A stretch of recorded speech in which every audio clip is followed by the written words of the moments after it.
सबैभन्दा पहिले ल्यान्डकाउ नेपालका कार्यकारी निर्देशक श्री प्रभाकर वाचनज्यूलाई स्वागत मन्तव्यका साथै कानुन किन असफल हुन्छ भन्ने विषयमा आफ्नो मन्तव्य राखिदिनु हुन हार्दिक अनुरोध गर्दछु। प्रमुख अतिथि नेपालका महाधिवक्ता माननीय हरिकृष्ण कार्कीज्यू र महानायक राजेश समालज्यू र पत्रकार मेघराज रसाइलीज्यू र उपस्थित सम्पूर्ण अतिथिज्यूहरूलाई म यस कार्यक्रममा आइदिनु भएकोमा एकदम स्वागत गर्दै आभार व्यक्त गर्न चाहन्छु। विशेष गरी महाधिवक्ताज्यू र हाम्रो महानायक राजेश समालज्यूले आफ्नो व्यस्तताका बावजुद हिजो रातभरि सुटिङ गरेर अहिले यसरी आइदिनु भएको म हृदयदेखि नै फेरि आभार व्यक्त गर्न चाहन्छु। र म समयको पाबन्दीका कारण म धेरै समय लिन चाहन्न र म यो आफ्नो विचार व्यक्त गर्नुभन्दा पहिला म के उल्लेख गर्न चाहन्छु भन्दा हामी एउटा एकाडेमिक डिस्कोर्स अथवा डायलग अथवा प्रेजेन्टेसन पनि गर्न सक्थ्यौँ तर मलाई यो 10 वर्षको लामो ह्युमन राइट्स सेक्टरमा लागेको के अनुभव र अनि यो लिटिगेसन गर्दाखेरि अनि के लेखन गर्दाखेरि के अनुभव भन्दाखेरि कुनै पनि बौद्धिक वर्क एकाडेमिक वर्कले यदि जमिनी सच्चाइ र आम मान्छेको जीवनमा तब्दिली अथवा परिवर्तन ल्याउन सक्दैन भने त्यो औचित्यहीन र प्रभावशून्य हुँदो रहेछ। र मलाई त्यसको थप अनुभूति तब भयो जब सिराहामा जब महानायक राजेश समालज्यू र मेघराज रसाइलीज्यूले जुन काम गर्नुभयो त्यसले मलाई थप अनुभूति के भयो त भन्दाखेरि हामीलाई ग्राउन्ड लेभलमा चेन्ज चाहिएको हो र त्यसैले उहाँहरूले जो काम गरिदिनु भयो मेरो संस्था लगायत मैले पनि 14 वर्षसम्म गर्न सक्एको काम चाहिँ महानायक राजेश समालले 1 मिनटमा गरेर देखाइदिनु भयो। हामीलाई खास वास्तवमा त्यो किन कसरी भन्दाखेरि अब हामीलाई we need people, men and women of action जसले काम गर्छन् र जसले चाहिँ अर्काको पीडालाई महसुस गरेर उनीहरूको घाउमा मलम लगाइदिन्छन्। र महानायक राजेश समालले चाहिँ 60 लाख दलितको घाउमा चाहिँ मलम लगाइदिनु भयो। त्यो लाउनु इट वाज म 60 लाख दलितको तर्फ र राइट थिङ्किङ प्रत्येक नेपालीको तर्फबाट उहाँबाट म आफ्नो सर झुकाएर भन्छु बाबा happy for him and thank you for what he has done for the community and the country। र म यो पनि भन्न चाहन्छु कि महानायक चाहिँ उहाँ सिल्भर स्क्रिनको महानायक होइन मात्र होइन, उहाँ सही अर्थमा यस्तो महानायक हो जसले समाज रूपान्तरणको त्यो अभियानमा आफ्नो समय आफ्नो व्यस्त समयलाई चाहिँ युज गर्नुभएको छ र एउटा यस्तो सन्देश दिनुभएको छ कि हामीलाई कुरा गर्दै होइन काम गर्ने मान्छेहरू चाहिन्छ भन्ने सन्देश चाहिँ हामीले महानायकबाट पाएका छौँ। र म भनौँ उहाँ सही अर्थमा महानायक भन्ने कुरा उल्लेख गर्न चाहन्छु। अब मलाई चाहिँ अब यो कानुन किन असफल हुन्छ हाम्रो देशमा भन्ने कुरा चाहिँ टपिक दिएको छ। त्यो म टेक्निकल त्यसको एकदम एकाडेमिक र त्यो फ्याक्चुअल र त्यो अब्जेक्टिभ तरिकाले जानुभन्दा मेरो आफ्नो अनुभूतिहरू मेरो आफ्नो मैले भोगेको पीडाहरू र एउटा त्यो समुदायको कथित दलित समुदायको व्यक्ति हो म जसले चाहिँ जातीय विभेदको एकदमै भयानक स्वरूपलाई चाहिँ अनुभूति गरेको छ भोगेको छ फर्स्ट ह्यान्ड भोगेको छ। त्यो भएको कारणले म कसरी फेल हुन्छ भन्ने कुरामा चाहिँ म यहाँसँग मेरा अनुभूतिहरू केही दृष्टान्तहरू केही एनेक्डोट्सहरू सेयर गर्न चाहन्छु। र मलाई के लाग्छ भन्दा यहाँहरूले यदि मेरो पीडालाई चाहिँ एम्पथाइज गरेर आत्मसात मात्र गरिदिनु भयो भने मात्र पनि हाम्रो समाजको सोच बदल्न चाहिँ धेरै समय लाग्ने छैन भन्ने चाहिँ मलाई लाग्छ, मेरो व्यक्तिगत विचार हो। अब म के भन्न चाहन्छु भने हाम्रो देशमा कानुन किन असफल हुन्छ? ल छ, संविधान छ, तर एउटा आम मान्छेको न्यायमा पहुँची छैन। किन त भन्दाखेरि हाम्रो कल्चर यति भयानक छ, यति खतरनाक छ। अनि कल्चर भन्नाले फेरि सबैको आफ्नो आफ्नो अन्डरस्ट्यान्डिङ हुन्छ। मेरो विचारमा कल्चर भनेको आइडियाज हो, कस्टम्स हो, सोसल बिहेभियर हो, हाम्रो बिलिफ्स हो, हाम्रो स्क्रिप्चर्स, हाम्रो विभिन्न त्यो लिटरेचरहरूको प्रति हाम्रो त्यो त्यसप्रतिको हाम्रो धारणा, यो द्याट्स कल्चर मेरो बुझाइमा। अब हाम्रो कल्चर यति भयानक छ कि यसले जुनसुकै ल र कानुन र संविधानलाई फेल गरिदिन सक्छ। त्यसको केही उदाहरणहरू त्यो कसरी त भन्दाखेरि म केही साना उदाहरण मैले भोगेका पीडाहरूद्वारा व्यक्त गर्न चाहन्छु। म सबभन्दा पहिला यहाँहरूलाई हाम्रो समाज कसरी फङ्सन गर्छ भन्ने कुरा चाहिँ यहाँलाई you might not agree with it but let me just share this. म कहीँ जान्छु, दार्चुला जान्छु, सुदूरपश्चिमको दार्चुला र इलाम जान्छु सुदूरपूर्वमा। मलाई तपाईँको नाम के हो भनेर सोधिन्छ, नाम सोधेपछि प्रभाकर भन्छु, अनि तपाईँ कुन थरी पर्नु भनेर सोधिन्छ। अनि मलाई यो थरी सोद्धाखेरि मलाई एकदम आपत्ति हुन्छ। किन भन्दाखेरि मेरो जात किन चाहिन्छ सबभन्दा पहिला कसैलाई होइन। अनि जात छोडेपछि नेपालमा के हुन्छ भन्दाखेरि it helps you to determine how you going to treat the other person. अर्को मान्छेलाई तपाईँ कस्तो व्यवहार गर्नुहुन्छ भन्ने कुरा त्यो जातले तय गर्छ। र अब कतिपय मलाई के भन्छ, तपाईँले आफ्नो जात भन्नु के गर्नु लाज होइन, मलाई लाज छैन। ल एकछिन मलाई लाज छैन, मलाई जात भन्न लाज छैन, तर त्यो जातलाई तपाईँले सम्मान गरिदिनुहोस् भन्न लाज छैन, तर त्यो जातलाई तपाईँ कुकुरभन्दा तलमा व्यवहार गर्नुहुन्छ अनि म कसरी त्यो जातलाई एक्सेप्ट गरौँ? अर्को कुरा फेरि मेन त मुख्य कुरा त के भने म जातै मान्दिनँ। जात किन मान्दिनँ त भन्दाखेरि जात कुनै भिजिबल अब्जेक्ट हो, देखिन्छ। तपाईँहरू कसै मलाई हेरेर भन्न सक्नुहुन्छ म कुन जातको हुँ, म कुन नस्लको हुँ भन्न सक्नुहुन्छ। त्यसैले त्यो जात त्यसलाई कसरी मानौँ? म जात त्यो एउटा नोसन मात्र हो, एउटा मानसिकता हो, it's a state of mind.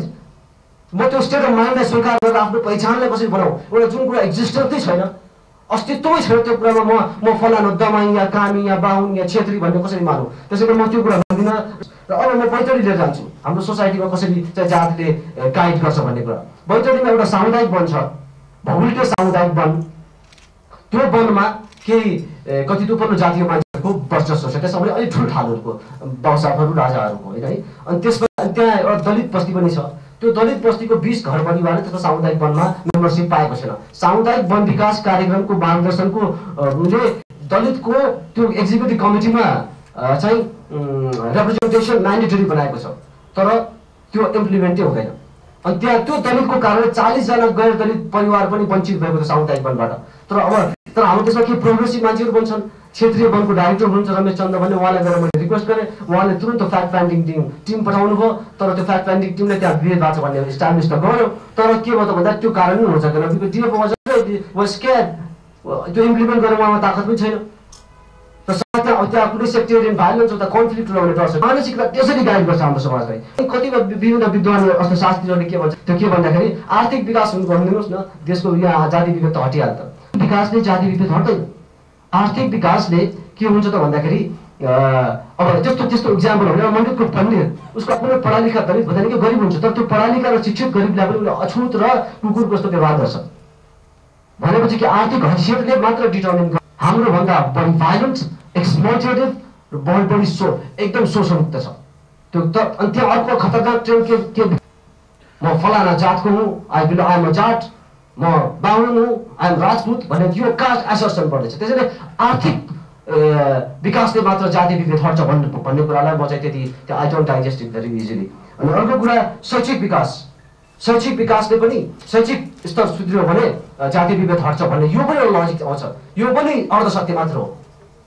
म मेरो अनुभवहरू भन्दैछु यहाँलाई, किन भन्दाखेरि 5 दिन अगाडिको कुरा बैतडीकै कुरा हो। एकजना स्कुलको प्रिन्सिपलले, स्कुलको शिक्षकले विद्यार्थीहरूलाई उसको दलित विद्यार्थीको कपी चेक गरेर यहाँ फालिदेऊ, टाढाबाट चेक गर्छ।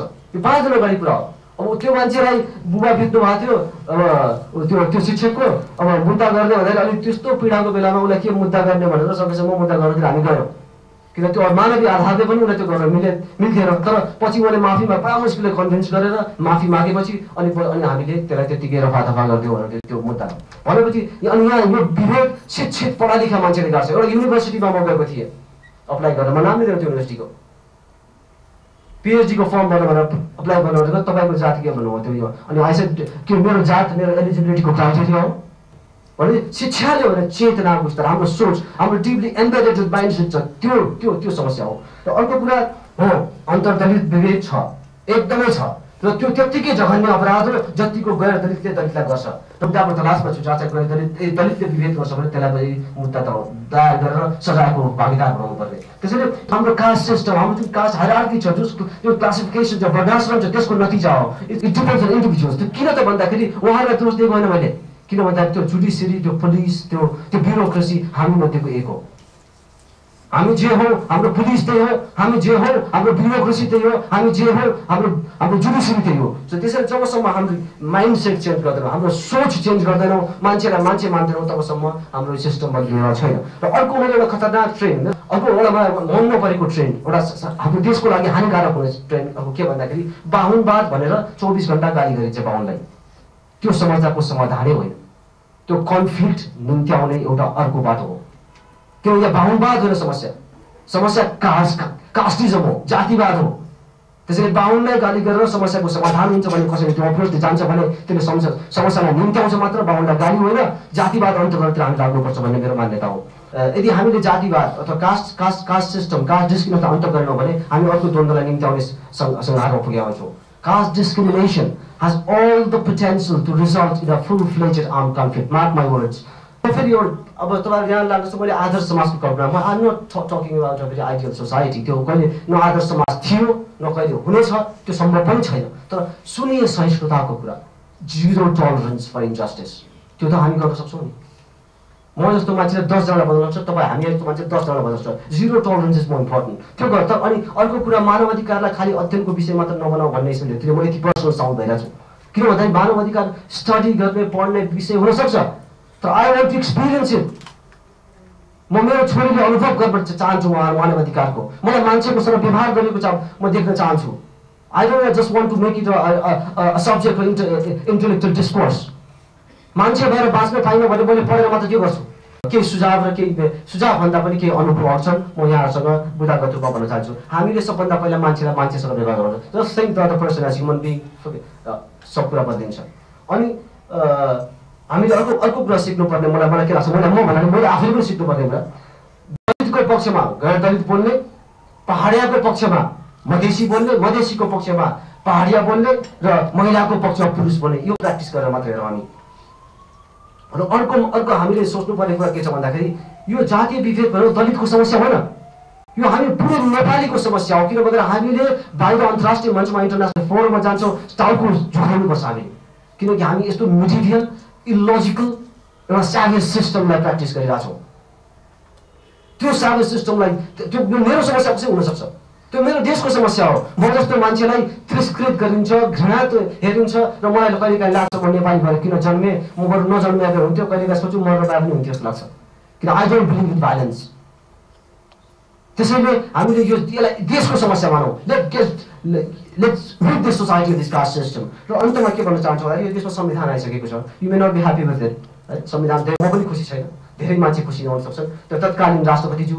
उहाँ पनि सायद खुसी हुनुहुन्थ्यो धेरै बुझिसक्नु भएको तर उहाँले 10 चोटि त्यो संविधानलाई ढोक्नु भएको छ खुसी नहुँदा त्यसैले संविधानलाई कार्यान्वयन गराउने हाम्रो जिम्मेदारी बन्छ र हामी सबैले आफ्नो माइन्डसेट बदल्यौँ भने यो संविधान इम्प्लिमेन्टेसन हुन्छ जसरी पुनर्संरचनाको कुरा भइरहेछ restructuring of the whole state त्यसको प्रिकन्डिसन चाहिँ restructuring of a mindset because no matter what constitution we have हामीले आफ्नो माइन्डसेट बदल्यो त्यो फेल हुन्छ त्यसैले म के रिक्वेस्ट गर्न चाहन्छु भन्दाखेरि अब यो संविधानको कार्यान्वयनको लागि हामीले we have to destroy the divinity with this caste which invested we have to destroy the mindset that produces the sacredness of caste जात पवित्र हो भन्ने जुन भावना हाम्रो माइन्डसेटमा छ त्यसलाई डिस्ट्रोय गर्नुपर्छ त्यसैले अब धेरै समय लिन चाहन्न आज श्रोताहरू हामीले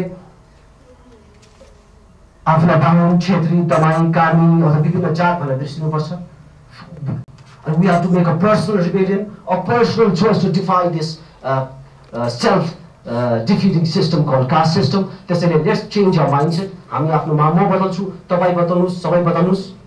Let's use this constitution. यो constitutionलाई implement हुन दियौँ.